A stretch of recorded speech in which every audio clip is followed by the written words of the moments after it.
और अगले क्रम में तैयार रहेंगे श्री राजेश जी सिंह। मुनिदय के चरणों में कोटिशय नमन। मेरी जिज्ञासा यह है कि इस काल से कितने जीव विदेश क्षेत्र में जाएंगे और विदेश क्षेत्र में जाने की क्या योग्यता है? संख्या का प्रमाण कुछ आगम में आया है, वह संख्या का प्रमाण मुझे अभी विस्मृत है, किंतु ये मैं आपको प्रमाण ये बता देता हूं कि उसकी क्या योग्यता होती है। सबसे पहले जब भी कोई जीव कर्म भूमि से कर्म भूमि में जाता है, मिथ्यात्व के साथ ही जाता है। अर्थात यहां से यदि कोई भूमि से जीव अगर मनुष्य से कर्म भूमि में मनुष्य बनेगा तो सम्यक के साथ नहीं बनेगा, ऐसा निश्चित है।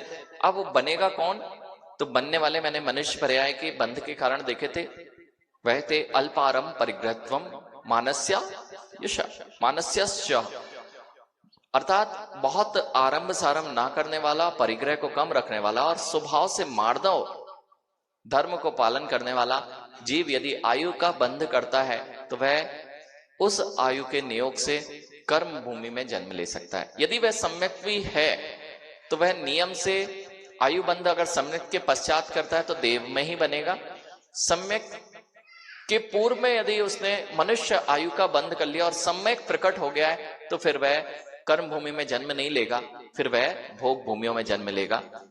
इसलिए कर्म भूमि में जाने के लिए आपको मिथ्या होना पड़ेगा, साथ में आपको स्वभाव को मार्दव रखना पड़ेगा, अर्थात विनम्रता रखनी पड़ेगी और कम परिग्रह आरंभ रखना पड़ेगा, तो विदेह क्षेत्रों में आपका जन्म हो जाएगा। फिर नीच गोत्रों में, उच्च गोत्रों में ये सब प्रसंग जुड़ते जाएंगे।